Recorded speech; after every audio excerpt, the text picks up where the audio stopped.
Good morning, children. Let us read chapter 6, Our Teeth and Microbes. Structure of tooth. The topic is structure of tooth.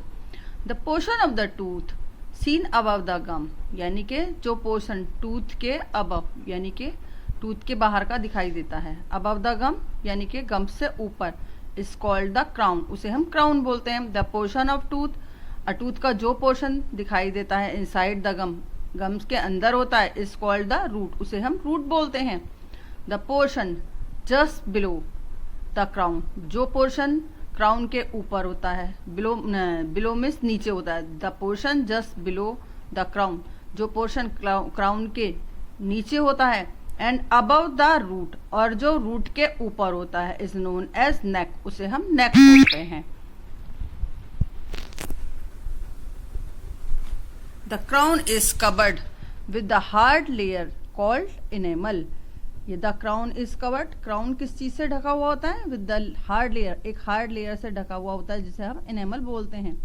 Below the enamel lies the dentine, यानी कि below मतलब नीचे, enamel के नीचे क्या होता है? Dentine होता है.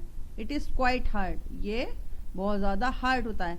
In the center of the tooth, tooth के सेंटर में there is a special material called pulp. एक स्पेशल मटेरियल होता है, उसको हम पल्प बोलते हैं. इट इज सॉफ्ट, ये बहुत ज़्यादा सॉफ्ट होता है. एंड हैज़ ब्लड वेसल्स, और उसके अंदर ब्लड वेसल्स होती हैं. एंड नर्व्स, और नर्व्स भी होती हैं. They supply nutrients for enamel and dentine. वो क्या देती हैं टूथ को? न्यूट्रिएंट्स और dentine. How do teeth decay, यानी कि टीथ खराब कैसे होते हैं? Teeth are the hardest part of the human body, यानी कि टीथ जो होते हैं हमारी बॉडी के बहुत ज्यादा हार्डेस्ट पार्ट होता है. Even after death they remain intact for years, यानी कि वो काफी टाइम, डेथ के बहुत टाइम बाद तक, बहुत सालों बाद तक भी रिमेन ऐसा का ऐसे ही रहता है. Yet tooth decay is the most common disease in the world. जबकि टूथ डिके, दांतों का खराब होना, एक कॉमन डिजीज है हमारे वर्ल्ड में. This decay slowly leads to the complete destruction of the tooth, यानी कि ये डिके क्या होता है, इसमें क्या होता है, धीरे धीरे टूथ खराब हो जाता है. When the teeth are not properly clean, जब हम टीथ को प्रॉपर रूप में क्लीन नहीं करते हैं, some food particles remain stuck to the teeth.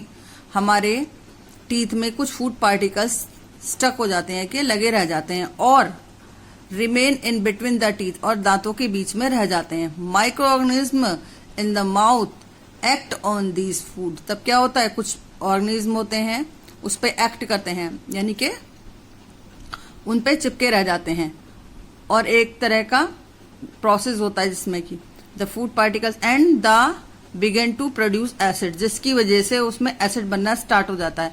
These acids act on the enamel, और ये एसिड जो होता है एनेमल पर अटैक करता है.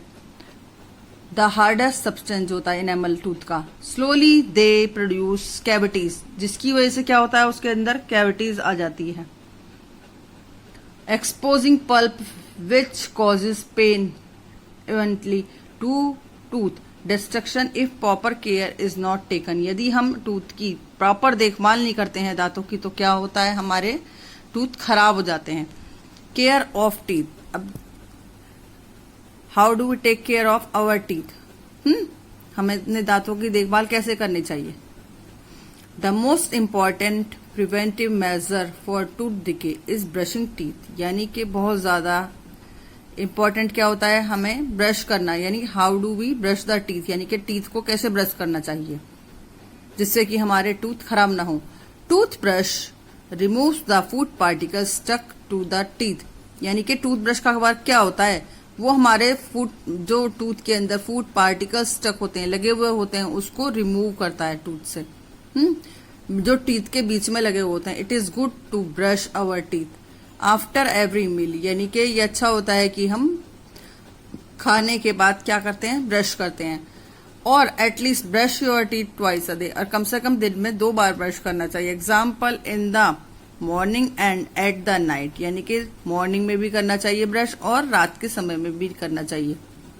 Use the dental floss to clean between the teeth, यानी कि टीथ के बीच में जो क्लीनिंग की जाती है उसमें डेंटल फ्लश को यूज करना चाहिए.